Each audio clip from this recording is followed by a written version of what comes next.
ప్రభు అయిన యేసుక్రీస్తు పరిశుద్ధ నామములో మీ అందరికీ వందనాలండి. దేవుడిచ్చిన చక్కని సమయాన్ని బట్టి దేవుడిని స్తుతిస్తున్నాను. అయితే ఈరోజు ఒక విషయాన్ని మీతో పంచుకోవాలని ఆశపడుతున్నాను. అదేంటంటే మరి యోహాను సువార్త 1వ అధ్యాయం 1వ వచనంలో ఇలా రాయబడింది. ఆదియందు వాక్యం ఉండెను, వాక్యము దేవుని యొద్ద ఉండెను, వాక్యము దేవుడై ఉండెను అని చక్కగా భక్తుడు రాశాడు కదండి. వాక్యము ఎప్పుడు ఉంది, వాక్యము ఎక్కడ ఉంది, వాక్యము ఏమై ఉంది అని భక్తుడు చక్కగా రాశాడు. అలా రాస్తూ మరి కిందకు వచ్చేటప్పటికి 2వ వచనానికి వచ్చేటప్పటికి కూడా ఇగో ఆయన దేవుని యొద్ద ఉండెను, సమస్తమును ఆయన మూలంగా కలిగెను, కలిగి ఉన్నది ఏదియు ఆయన లేకుండా కలగలేదని మరి రాశాడు. అంటే వాక్యము ఈ సృష్టిని అంతటిని సృష్టిలో ఉన్న సమస్తమును వాక్యము కలగజేసిందని భక్తుడు చాలా చక్కగా వివరించాడు. అయితే ఇంత చక్కగా వివరించిన భక్తుడు ఎవరంటే మరి యేసుక్రీస్తు ప్రభు శిష్యుల్లో ఒకడైన యోహాను. ఈ యోహాను మరి యేసుక్రీస్తు ప్రభుకి చాలా సన్నిహితంగా ఉండేవాడు. యేసుక్రీస్తు ప్రభు అంటే మరి చాలా ఇష్టమైన వ్యక్తి. అలాగే యేసుక్రీస్తు ప్రభు చేత బాగా ప్రేమించబడిన వ్యక్తి కూడా యోహాను. అంతేకాదు యేసుక్రీస్తు ప్రభుకి ఎంతో నమ్మకస్తుడు. ఎందుకు నమ్మకస్తుడు అంటే మరి యేసుక్రీస్తు ప్రభు సిలువేయబడినప్పుడు తన తల్లి యొక్క బాధ్యతను తన శిష్యుడైన యోహానుకు అప్పచెప్పినట్టు మనం చూస్తాం కదా. అమ్మా ఇదిగో ఇతడే నీ కుమారుడని, అలాగే శిష్యుడు తాను ప్రేమించిన శిష్యుడిని పిలిచి ఇదిగో ఈమె నీ తల్లి అని ఆ యొక్క తల్లిగా తన శిష్యుడికి అప్పగించాడు. అంటే యేసుక్రీస్తు ప్రభు ఎలాంటి బాధ్యత తన తల్లి పట్ల కలిగి ఉన్నాడో అలాంటి బాధ్యత ఇతను మాత్రమే కలిగి ఉంటాడని ఒక నమ్మకంతో తన తల్లిని ఆ శిష్యుడికి అప్పగించాడు. అంటే యేసుక్రీస్తు ప్రభు తర్వాత మరియమ్మ వారికి ఇంకా సంతానం ఉందని మనకి బైబిల్లో తెలియపరుస్తుంది. అయినప్పటికీ కూడా మరి యేసుక్రీస్తు ప్రభు భూమి మీద తన తల్లి దగ్గర ఉన్నప్పుడు ఎలాంటి బాధ్యత కలిగి ఉన్నాడో అలాంటి బాధ్యత ఈ యొక్క యోహాను మాత్రమే కలిగి ఉంటాడని తన తల్లిని తన తల్లిగా అప్పగించడం జరిగింది. అంత మరి నమ్మకమైన శిష్యుడిగా ఉన్నాడు. అయితే ఈయన యేసు రొమ్ముని ఆనుకునే వాడు. ఎప్పుడు యేసుక్రీస్తు ప్రభు నోటంట వెలువడే ప్రతి మాటని చాలా క్షుణ్ణంగా జాగ్రత్తగా పరిశీలించేవాడు, వింటా ఉండేవాడు అనమాట. అలాంటి యొక్క శిష్యుడు ఈ యొక్క యోహాను. అయితే ఆ శిష్యుడు మరి ఆ యోహాను సువార్త 1వ అధ్యాయం 14 వచ్చినప్పుడు ఎలా రాస్తున్నాడంటే ఇగో ఆ వాక్యము శరీరధారిగై కృపాసత్య సంపూర్ణుడై మన మధ్య నివసించాడు అని కూడా రాశాడు. అర్థమైందండి. ఆదిలో ఉన్న వాక్యము, దేవుని యొద్ద ఉన్న వాక్యము, దేవుడై ఉన్న వాక్యము ఈ సృష్టిలో ఉన్న సమస్తాన్ని కలగజేసిన వాక్యం శరీరాన్ని ధరించి మన మధ్య నివసించినప్పుడు మనందరికి ఏమర్థమైందంటే ఆ వాక్యమే యేసుక్రీస్తు ప్రభు అని మనందరికీ అర్థమైంది ప్రియమైన వాళ్ళ. అయితే ఇప్పుడు ఒక ప్రశ్న, మరి ఎందుకు ఆ వాక్యం శరీరాన్ని ధరించి మరి భూమి మీదకి రావాల్సి వచ్చిందని మనం ఆలోచన చేస్తే ప్రియమైన వాళ్ళరా, ఆయన కలగజేసిన సృష్టిలో ఒక తప్పిదం జరిగింది, ఒక పొరపాటు జరిగింది. ఆయన కలగజేసిన సృష్టిలో భూమి ఉంది, ఆకాశం ఉంది, సముద్రాలు ఉన్నాయి, నక్షత్రాలు ఉన్నాయి, సూర్యచంద్రులు ఉన్నారు. ఇవన్నీ ఉన్నప్పటికీ కూడా దేవుడు తన సంకల్పంలో తన ఇష్టము చొప్పున మానవుణ్ణి తన పోలికలో రూపించుకున్నాడు. ఆ మానవుడి ద్వారా తప్పు జరిగింది ప్రియదేవుని. అంటే దేవుడు కలగజేసినప్పుడు సృష్టిలో తప్పు జరగలేదు, కానీ సృష్టి జరుగుతున్న క్రమంలో దేవుడు ఎవరినైతే తన పోలికలు ఇష్టంగా చేసుకున్నాడో ఆ మానవుడి ద్వారా ఒక తప్పిదం జరిగింది ప్రియదేవుని బిడ్డ. ఏంటి ఆ తప్పిదం అని మనం ఆలోచన చేస్తే ఆజ్ఞ అతిక్రమము. ఏంటి ఆ ఆజ్ఞ అతిక్రమం అంటే ఆదికాండము ప్రియమైన వాళ్ళరా, ఆదికాండము 2వ అధ్యాయము 16-17 వచనంలో ఇలాగ రాయబడి ఉంది. మరియు దేవుడైన యెహోవా ఈ తోటలున్న ప్రతి వృక్ష ఫలమును నీవు నిర్భయంతరముగా తినవచ్చును. అయితే మంచి చెడ్డల తెలివిని వృక్ష ఫలమును నీవు తినకూడదు, నీవు వాటిని తిను దినమున నిశ్చయముగా చచ్చెదవని మరి ఆజ్ఞాపించాడు మొదటి పితరుడైన ఆదాముకి. అలాగే 3వ అధ్యాయం 11వ వచనంలో ఇలా రాయబడింది, అందుకైన నీవు దిగంబరివని నీకు తెలిపిన వాడెవడు, నీవు తినకూడదని నేను నీకు ఆజ్ఞాపించిన వృక్ష ఫలములు తింటివా అని అడిగాను. అందుకు ఆదాము, నాతో నుండుటకు నీవు నాకు ఇచ్చిన ఈ స్త్రీయే ఆ వృక్ష ఫలములు కొన్ని నాకు ఇయ్యగా నేను తింటిని. చూసారా ప్రియమైన వాళ్ళారా, ఆదికాండం 2వ అధ్యాయంలోనేమో దేవుడు ఆజ్ఞ వేశాడు, 3వ అధ్యాయంకి వచ్చినప్పటికి వీళ్ళు ఏం చేశారంటే ఆజ్ఞ అతిక్రమించారు. అయితే ఈ ఆజ్ఞ అతిక్రమాన్ని మరి దేవుడు పాపముగా ఎంచాడు. ఈ పాపము మనిషికి పరిపక్వమై మరణమును కని ఈ మరణం మనిషిని నరకంలోకి నడిపిస్తుంది. అయితే ఆ మనిషిని ఆ పాపం నుండి, ఆ పాప బంధకముల నుండి, ఆ పాప శాప మరణముల నుండి మనిషిని విడిపించుటకు ఆయన శరీరాన్ని ధరించవలసి వచ్చిందని ప్రియ దేవుని బిడ్డలు వాక్యం చెలవిస్తుంది. అలాగే రోమపత్రికలో మరి 6:23లో పౌలు గారు కూడా అదే చెప్తున్నాడు, పాపం వల్ల వచ్చు జీతము మరణము. అలాగే యాకోబు రాసిన పత్రికలో కూడా దురాశ గర్భమును ధరించి పాపము కనగా పాపము పరిపక్వమై మరణమును కనును. అంటే ఈ పాపం వల్ల ఎడిదిరిగిన మనిషికి మరణం సంక్రమించింది. ఆ మరణ శాపం నుండి మానవుడిని విడిపించడానికి ప్రభు అయిన యేసుక్రీస్తు మరి శరీరాన్ని ధరించి రావాల్సి వచ్చింది. ఎందుకు శరీరాన్ని ధరించవలసి వచ్చిందంటే ఇక మనిషి యొక్క పాపం నుండి విడిపించుటకు. అదే అంటాడు మొదటి తిమోతి రాసిన పత్రిక 1:15లో, పాపులను రక్షించుటకు క్రీస్తు యేసు లోకమునకు వచ్చెను అని రాయబడింది. అలాగే మత్తయి సువార్త 1:22 వచనంలో 1:21 వచనంలో కూడా అలాగే ఉంది, ఆమె ఒక కుమారుని కన్ను తన ప్రజలను వారి పాపముల నుండి రక్షించెను. చూసారా, ఈ పాపం నుండి, పాపం వలన వచ్చే మరణం నుండి దేవుడు రక్షించడానికి ఆయన వాక్యమై ఉన్న దేవుడు శరీరాన్ని ధరించి రావాల్సి వచ్చింది ఈ భూమి మీదకి ప్రియ దేవుని బిడ్డలారా. అయితే ఇక్కడ మనం ఒక విషయాన్ని చూద్దాం. యేసుక్రీస్తు ప్రభు వారు మరి పరలోకంలో ఉన్నప్పుడు ఎన్నో అద్భుతాలు చేశాడు, భూమి మీద ఉన్నప్పుడు కూడా ఎన్నో అద్భుతాలు చేసినట్టు మనం చూస్తున్నాం. అదే పరలోకంలో ఉన్నప్పుడు కూడా నోటి మాట ద్వారా ఈ సృష్టి అంతటిని కలగజేయడం కూడా ఒక అద్భుతమే. అలాగ మరి భూమి మీదకి వచ్చినప్పుడు మరి ఎన్నో అద్భుతాలు చేశాడు, మన అందరికీ తెలిసిన విషయాలు. అయితే మరి ఇన్ని అద్భుతాలు చేసిన ఆయన మరి మనిషి చేసిన చిన్న పాపాన్ని మరి మాట ద్వారా తీసివేయచ్చు కదని ఒక ప్రశ్న వేసుకోవచ్చు మనం. అయితే ఇందులో మరి 3 విషయాలు దాగున్నాయి ప్రియ దేవుని బిడ్డలారా. మనిషి చేసిన పాపం మాట ద్వారా తీసివేస్తే మరి మనకు అర్థమవుతుంది ఆయన ఎందుకు వచ్చాడు ఈ లోకానికి. ఎందుకు వచ్చాడంటే ఇక్కడ 3 విషయాలు మనకి కనపడుతుంది. మరి మొదటిది ఏంటంటే మార్కు సువార్త 2వ అధ్యాయము మరి 10వ వచనంలో ఇలాగ రాయబడింది, అయితే పాపమును క్షమించుటకు భూమి మీద మనిషి కుమారునికి అధికారం కలదని మీరు తెలుసుకోవాలని వారితో చెప్పాను. ప్రియమైన దేవుని వారలారా, మనిషి చేసిన యొక్క పాపాలను క్షమించాలంటే ఇక భూమి మీద యేసుక్రీస్తు ప్రభు మాత్రమే ఆయనకి అధికారం ఉంది. ఆయన మాత్రమే మనిషి చేసిన పాపాలని తీసివేయగలడు, ఆయన మాత్రమే మనిషి చేసిన పాపాలని క్షమించగలడు. ఇప్పుడు ఉదాహరణకి ఒక 2 వ్యక్తులు ఉన్నారు, అందులో ఒక వ్యక్తికి కొంత డబ్బులు ఇచ్చాడు, ఒక 100 రూపాయలు ఇచ్చాడు అనుకో ఉదాహరణకి.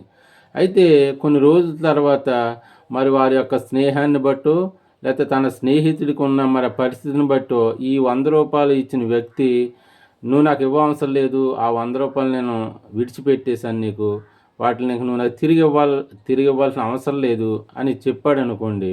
అయితే ఆ 100 రూపాయలు అతనికి విడిచిపెట్టేసినప్పుడు కూడా దాని యొక్క మరి నష్టం ఎవరు భరించాలంటే ఈ 100 రూపాయలు ఎవరైతే ఇస్తారో అతను భరించాలి కదండి. అతనికి క్షమించబడింది కానీ దాని నష్టాన్ని ఇతను భరించాలి. అలాగే మానవులు చేసిన పాపాన్ని యేసుక్రీస్తు ప్రభువారు క్షమించి వేసిన వారి పాపాలను తీసివేసినప్పటికీ కూడా దేవుడు ఆదిలోనే పాపం వలన ఒక శిక్ష చేశాడు మనిషికి, అది మరణం.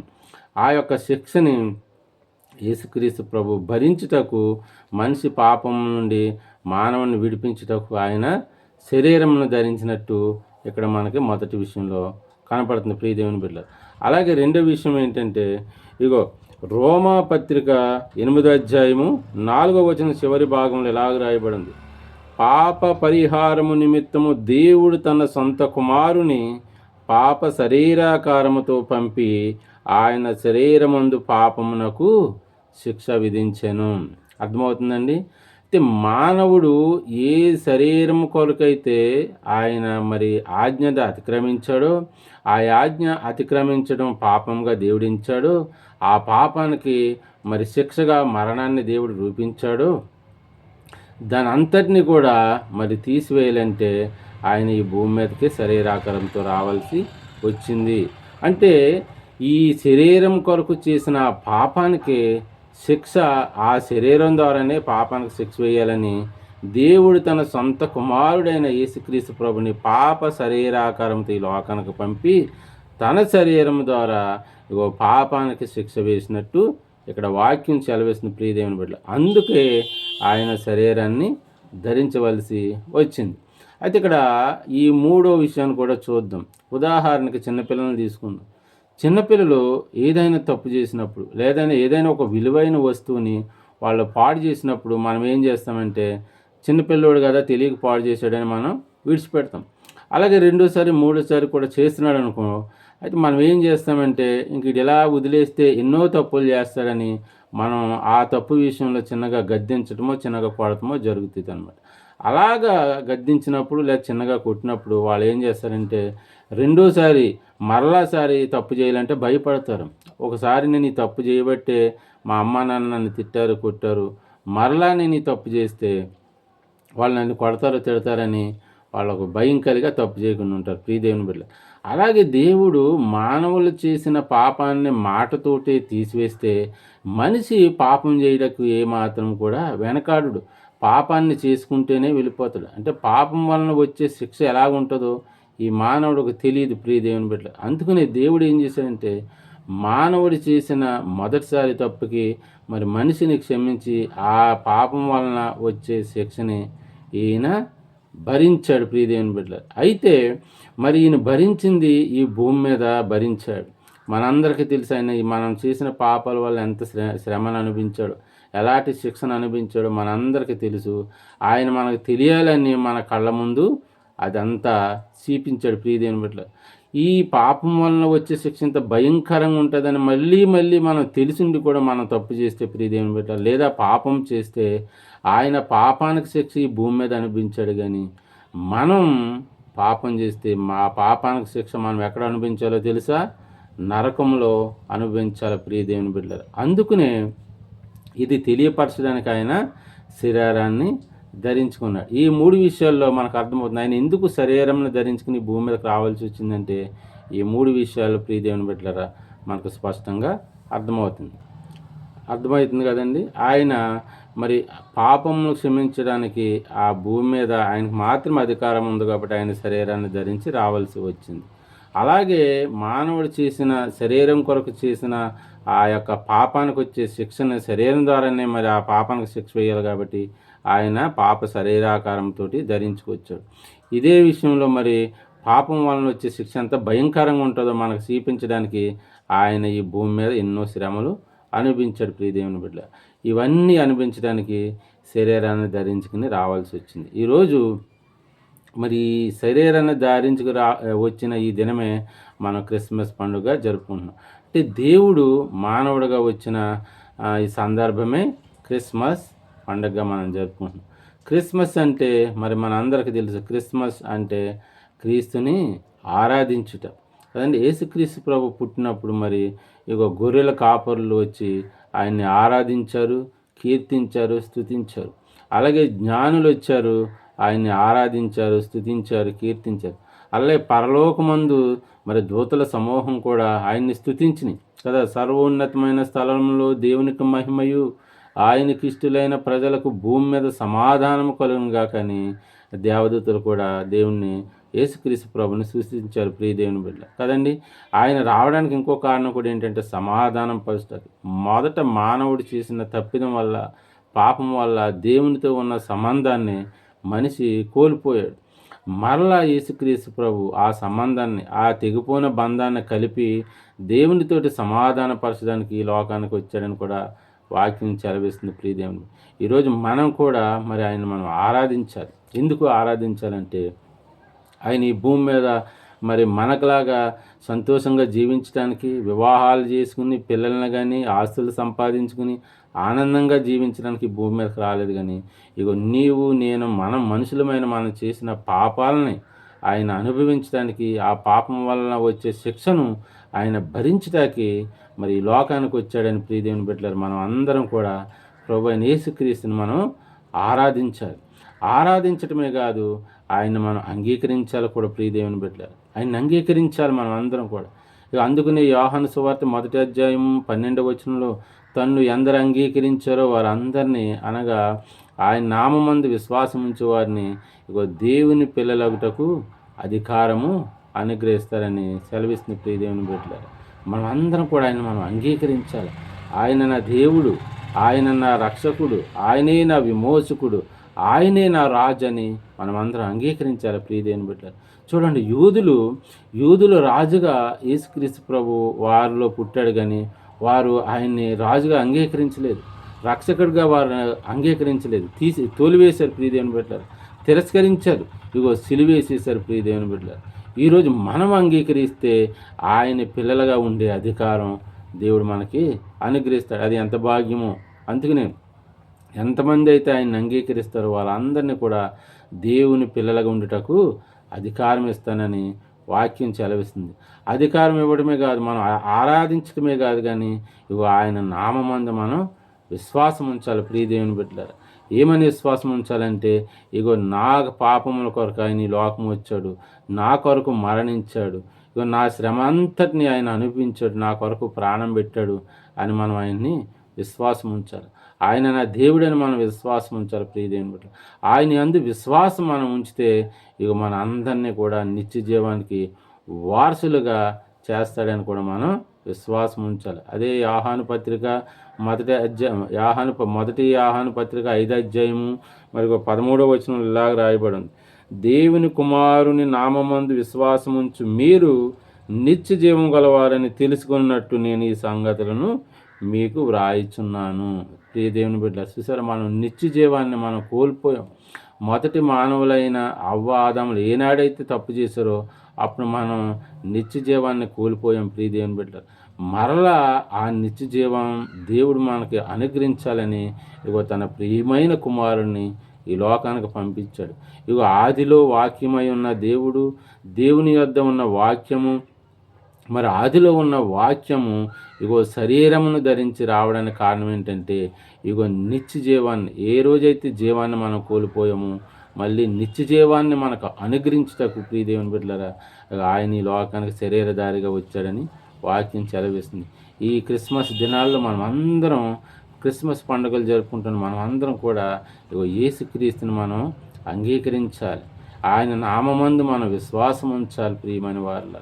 ఎందుకంటే ఎవరూ చేయలేని గొప్ప త్యాగం మరి నీ కొరకు నా కొరకు చేశాడు. కాబట్టి మనం అందరూ ఆయన అంగీకరించి ఆయన నామందు విశ్వాసం ఉంచితే ఇదిగో నిత్య జీవానికి వారసులుగా ఆయన చేస్తాడని వాక్యం సెలవిస్తుంది. అలా నిత్య జీవానికి మనం అందరం వారసులు ఉన్నట్లు దేవుడు తన మాటలు మన హృదయాల్లో నీరు కట్టి ఫలింపజేయును గాక. ఆమేన్. దేవుడు తన మాటలు దీవించును గాక. అందరికీ వందనాలండి.